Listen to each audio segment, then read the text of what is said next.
Bem-vindo à Novo Tempo Portugal e a mais um episódio do Solo à Escritura, o programa que nos leva às raízes da fé cristã através da vida dos grandes reformadores e das doutrinas que eles redescobriram. Hoje vamos viajar até ao coração da Europa, à cidade de Praga, onde viveu um homem que ousou levantar a voz contra a corrupção da igreja do seu tempo.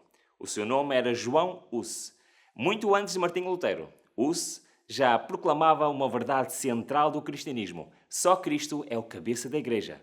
Só Cristo é o nosso único mediador. Só Cristo é suficiente para a nossa salvação. Neste episódio, vamos conhecer a vida e o legado deste precursor da Reforma e compreender como a doutrina só aos Cristos continua a ser uma rocha inabalável para todos os que querem seguir a palavra de Deus.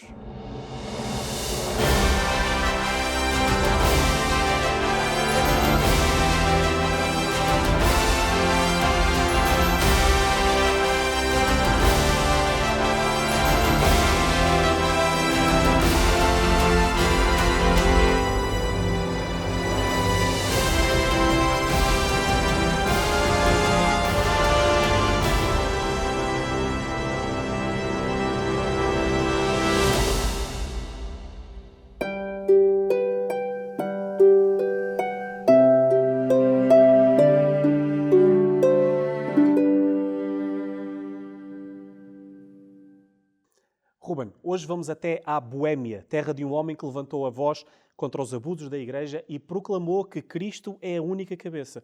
Fala-nos um bocado então sobre as origens de João Hus, quem é que ele era antes de se tornar um reformador. Então, João Hus nasceu por volta do ano 1370 na vila de Usinek, na Boémia, região que hoje faz parte da República Checa. E é do nome desta vila, Usinek, que vem o seu apelido, Hus, que literalmente significa ganso. Logo, em português, o seu nome original, que é Janus, seria literalmente João Ganso. Ele era filho de uma família pobre e desde cedo revelou um forte desejo de estudar e servir a igreja. A sua mãe, que era uma mulher de fé, levou-o ainda jovem para Praga, com a esperança de que pudesse tornar-se padre. E ele ingressou na Universidade de Praga, onde completou os estudos com distinção, e em 1396 recebeu o grau de mestre em artes e mais tarde foi nomeado professor e chegou mesmo a ser reitor da universidade. Ele era respeitado pela sua inteligência, mas também pela sua humildade e vida piedosa que desde novo ele demonstrou. No livro de Francis Lotso, lemos o seguinte: Hus fosse desde o início conhecido pela sua piedade e o seu entusiasmo religioso. Isto levou que em 1400 ele foi ordenado sacerdote.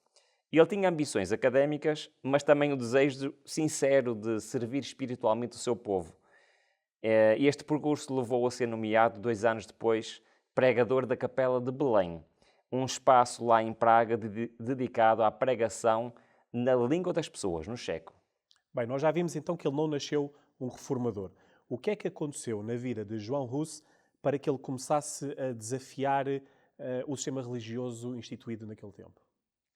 Bom, a transição de João Hus para reformador deu-se de uma forma progressiva, de uma forma gradual, mas também de uma forma profundamente convicta. Ao assumir a pregação lá na Capela de Belém, no coração de Praga, Hus deparou-se com uma igreja distante do povo e marcada por abusos graves. Ele viu com os seus próprios olhos a venda de indulgências. Viu também a imoralidade de muitos líderes e a crescente autoridade de homens acima das Escrituras. Como escreveu David Schaff, um historiador que escreveu um livro sobre João Hus, ele disse o seguinte: Hus era conscientemente um reformador da disciplina e da moral da Igreja e inconscientemente um reformador da sua posição doutrinária com base nas Escrituras. Aquilo que começou como um apelo à reforma espiritual dentro da própria Igreja foi crescendo em intensidade. Hus acreditava que a verdadeira fé devia ser vivida com simplicidade, obediência à Bíblia e com centralidade em Cristo. E começou a denunciar com firmeza os desvios que via, tanto do púlpito como nos seus escritos. Nós já vimos que ele não nasceu um reformador, sabemos também que ninguém chega à reforma sozinho. Quem é que influenciou o pensamento de João Hus? Sem dúvida nenhuma, foi John Wycliffe.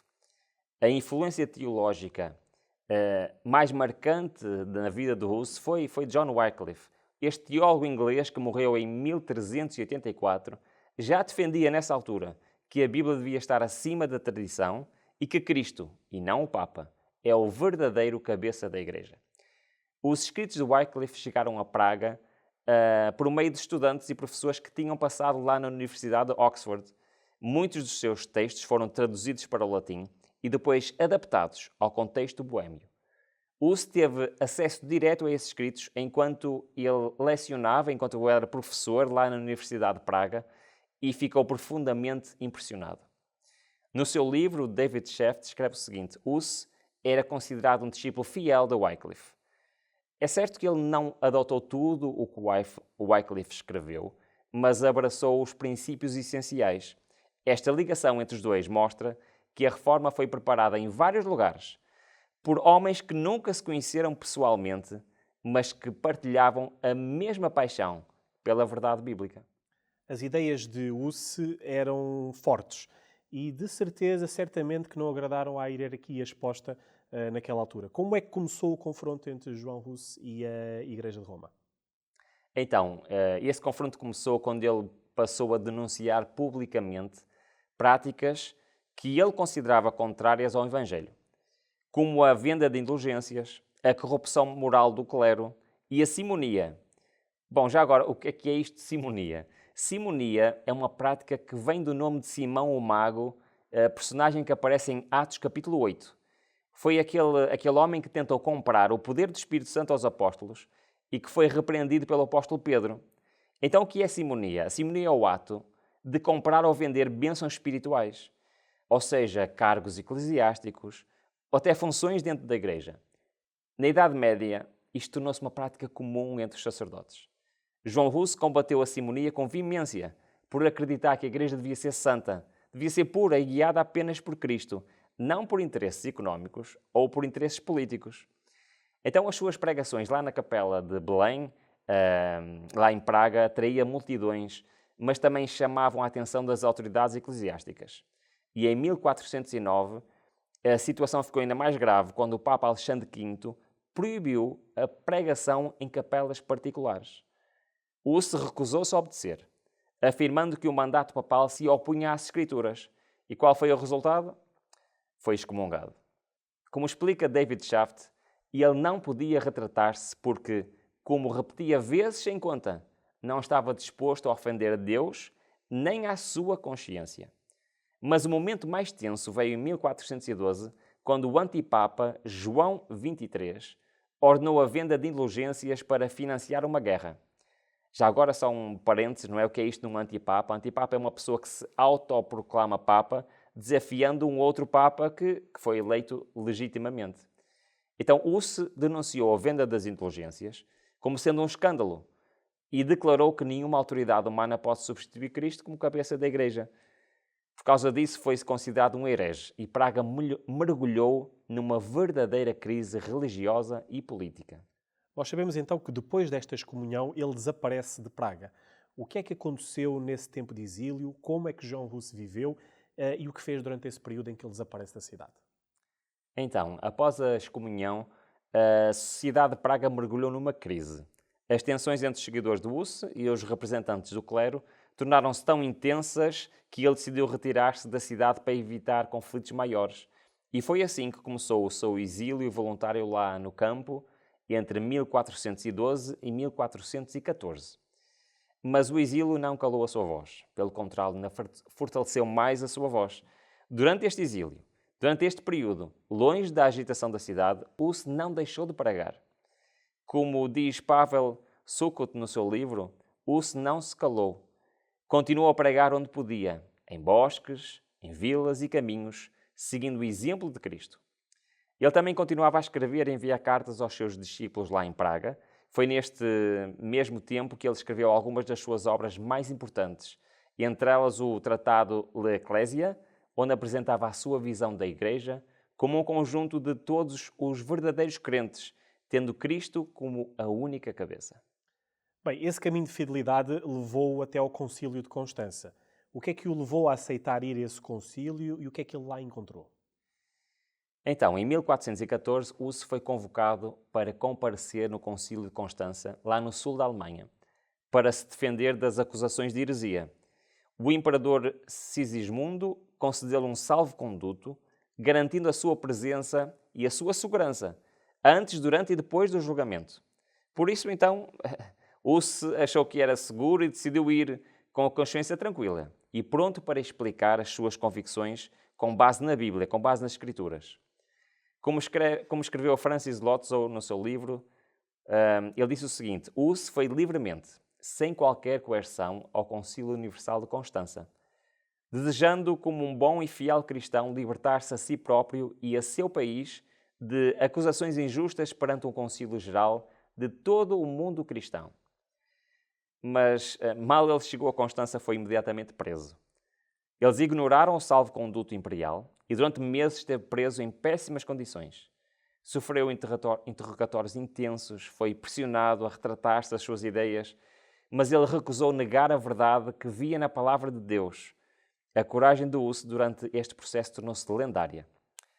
Sabia que podia salvar a sua vida se apenas negasse a sua fé, mas preferiu manter-se firme até ao fim.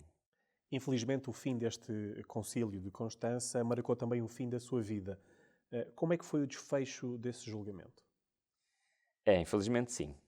Apesar de todos os seus esforços para explicar que apenas queria uma igreja fiel a Cristo e às Escrituras, ele foi declarado herege. No entanto, ele recusou-se a retratar-se das doutrinas que considerava estar de acordo com a Bíblia e por isso foi condenado à morte.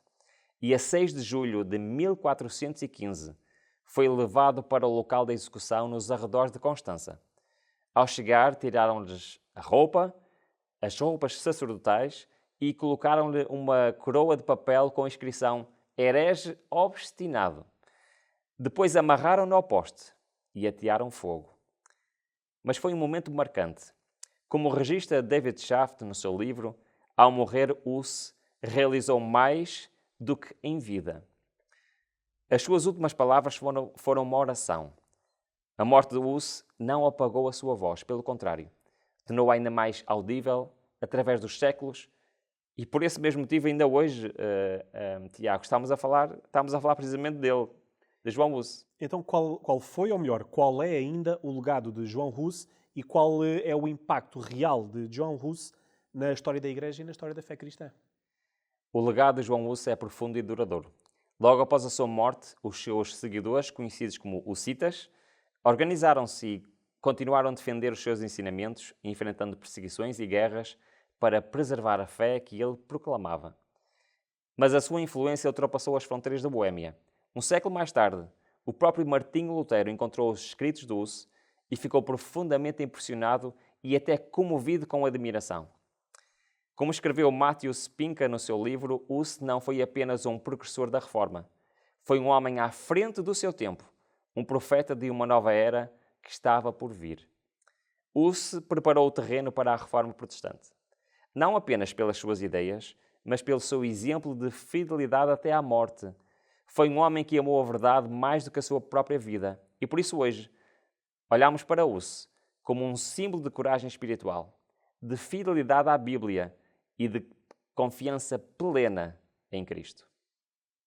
Neste episódio aprendemos com a vida de João Hus que só Cristo é o nosso verdadeiro guia espiritual.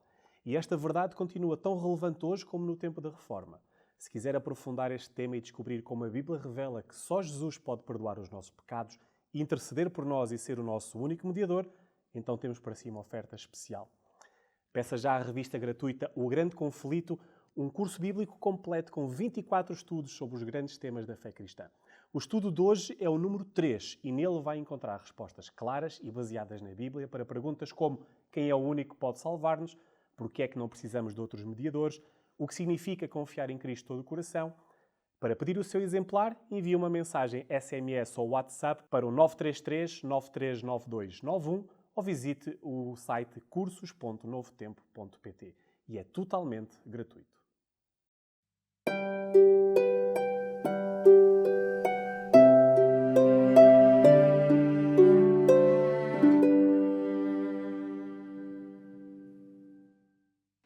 A doutrina conhecida como Solos Christus, ou em português, somente Cristo, tem origem direta nas Escrituras. Não é uma invenção de homens, nem um conceito filosófico, mas é uma afirmação clara e poderosa da palavra de Deus. O apóstolo Paulo escreve em 1 Timóteo 2,5: porque há um só Deus e um só mediador entre Deus e os homens, Jesus Cristo, homem. Este versículo é pedra angular da doutrina. Paulo não diz que há vários mediadores.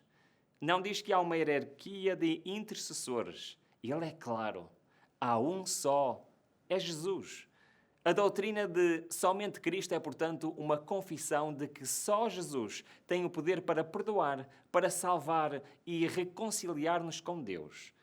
E Ele é o nosso único mediador, porque só Ele é Deus feito homem e só Ele deu a vida por cada um de nós. A carta aos Hebreus reforça este papel exclusivo de Cristo e apresenta-o como o nosso sumo sacerdote, que compreende as nossas fraquezas e intercede por nós diante do trono da graça. A Bíblia claramente apresenta que Jesus não precisa de auxiliares no seu ministério celestial. Ele é suficiente. Ele é completo. Ele é tudo o que precisamos para ter acesso a Deus. Durante séculos, a Igreja Cristã proclamou que só Cristo é o caminho, só Cristo é verdade, só Cristo é vida. Mas com o passar do tempo, essa verdade começou a ser obscurecida por tradições humanas, estruturas hierárquicas e a ideia de que os crentes precisavam de outros mediadores além de Jesus. Cristo era a pedra angular da Igreja. Pedro, ao pregar no templo, afirmou com ousadia: e este Jesus é a pedra viva que foi rejeitada por vós, os edificadores, o qual foi posta por cabeça de esquina. Os primeiros cristãos reuniram-se em casas, partilhavam bens, oravam, estudavam as Escrituras e anunciavam a salvação em nome de Jesus e só em Jesus. Não havia santos intercessores. Não havia sacerdotes que se colocavam entre Deus e os homens. Todos os crentes eram chamados santos e todos tinham acesso direto ao Pai por meio de Cristo. Ainda não existia este tipo de teologia, como viria a surgir séculos depois. Para os primeiros cristãos, Cristo não era apenas o início da fé, Ele era tudo. A centralidade de Jesus era o coração do Evangelho e a perseguição que enfrentaram não os desviou dessa confiança.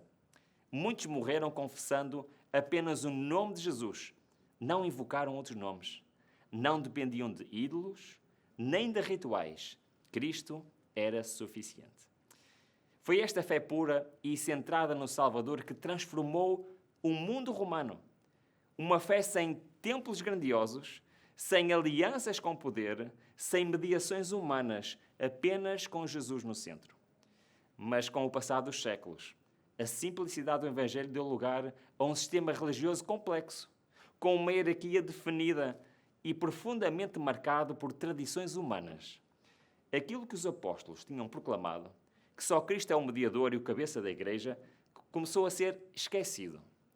Na Idade Média, a fé cristã foi sendo moldada pela união entre a Igreja e o Estado, iniciada no tempo de Constantino, lá no século IV. Com esta aliança surgiu também uma estrutura cada vez mais poderosa, onde o acesso a Deus passou a depender de sacramentos administrados exclusivamente por sacerdotes ordenados. O povo deixou de ter contacto direto com a palavra de Deus, que era escrita apenas em latim e guardada pelo clero. Ao mesmo tempo, cresceu a veneração a figuras humanas, como santos, mártires e, sobretudo, Maria, a mãe de Jesus. Passou-se a ensinar que era necessário recorrer à intercessão destes santos para alcançar o favor de Deus. Cristo, aos poucos, foi sendo substituído.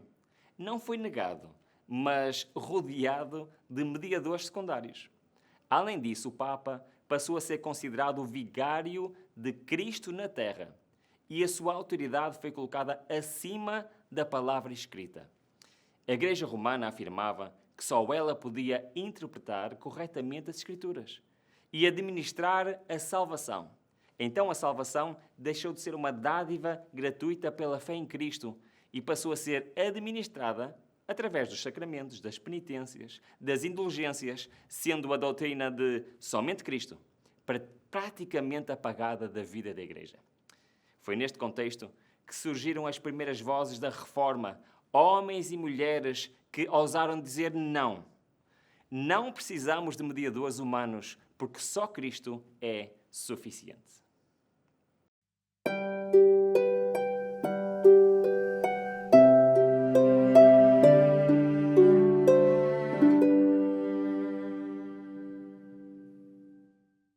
Ruben, quem é o único mediador entre Deus e os homens? Então o apóstolo Paulo escreveu em Hebreus 7:25 que Cristo pode também salvar perfeitamente os que por ele chegam a Deus, vivendo sempre para interceder por eles. E na sua carta a Timóteo, no capítulo 2, versículo 5, diz que há um só mediador, e esse mediador é Cristo Jesus. Isto significa, a Bíblia afirma claramente que só há um mediador, e esse mediador é Cristo. Que não há espaço para outros mediadores, sejam estes sacerdotes, padres, nem há espaço para santos, nem para Maria. Porque eles não podem ser mediadores, só Cristo pode ser. Só Cristo intercede constantemente por nós e não é uma mediação simbólica, mas é real, presente e acontece no céu atualmente. E qual foi então o papel de Cristo como verdadeiro sumo sacerdote? O apóstolo Paulo, lá em Hebreus, capítulo 9, versículo 25, explica que Cristo não entrou num santuário feito por mãos, ou seja, não entrou num santuário terrestre, mas entrou no santuário celestial. E está lá a comparecer por nós perante a face de Deus. O que é que isto quer dizer? E o que é que o santuário representa? O santuário representa todos os ministérios de Cristo no céu por nós. Representa Cristo como nosso sacerdote. Representa Cristo como nosso rei. Também nosso intercessor e o lugar santíssimo representa Ele como nosso juiz. Isto quer dizer que Jesus apresenta-se diante de Deus por nós e substitui qualquer sacerdote terreno. O santuário ensina de uma forma direta, prática e eficaz a doutrina sobre Jesus Cristo. Como podemos então nós obter a salvação? João 14,6 diz que Jesus, segundo as suas próprias palavras, disse: Eu sou o caminho. Em Atos 4,12 diz: Em nenhum outro há salvação. Isto quer dizer que Jesus é o único caminho. É o único caminho que existe, não há outro caminho, não há atalhos. A salvação não está numa igreja, não está num sacerdote. Só o nome de Jesus salva, pois em nenhum outro nome existe poder para salvar. O que é então necessário para a salvação? Em Atos 16, versículo 30 e 31, diz claramente que quem crê no Senhor Jesus Cristo será salvo. E em 2 Coríntios 5,7 diz que devemos andar pela fé. Então o que é que nós aprendemos destes dois versículos? E respondendo à tua pergunta é: sem fé não há salvação. E o desafio é nós vivemos pela fé, é confiar plenamente em Cristo, mesmo em situações difíceis, mesmo que não tenhamos a visão de todas as respostas perante nós. Apesar de para nós parecer manifestamente pouco, porque é que é a fé em Cristo apenas e só suficiente para a nossa salvação? Tito, capítulo 3, versículos 5 e 6, explica-nos exatamente isso. E logo no início, no versículo 5, diz: não pelas obras da justiça, mas segundo a sua misericórdia. Isto significa que a salvação nunca pode ser atribuída aos méritos humanos e não pode ser atribuída a nenhuma obra, nenhum ritual, mas é por graça divina. Cristo já fez tudo o que era necessário. O seu sacrifício é completo e suficiente, ou seja, nós não precisamos fazer nada para acrescentar ao seu sacrifício.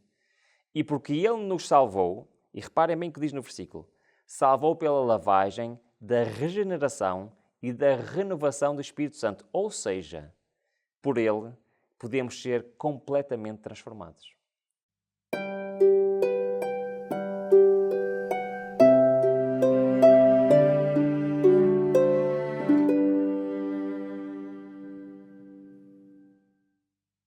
Hoje vimos que só Jesus nos pode reconciliar com Deus. Só Jesus é o nosso mediador, o nosso intercessor, o nosso Salvador. E tu, já aceitaste Jesus como o Senhor da tua vida? Faz como João Hus. Aceita Cristo como o Senhor da tua vida, como o único mediador. e diretamente pode chegar ao trono da graça. Muito obrigado por ter estado connosco em mais um episódio de Sola Scriptura. Na próxima semana continuamos esta viagem pela história de fé com outro reformador e uma outra doutrina fundamental da Palavra de Deus. Até lá, que Deus abençoe e guarde. E lembre-se, só Cristo é suficiente.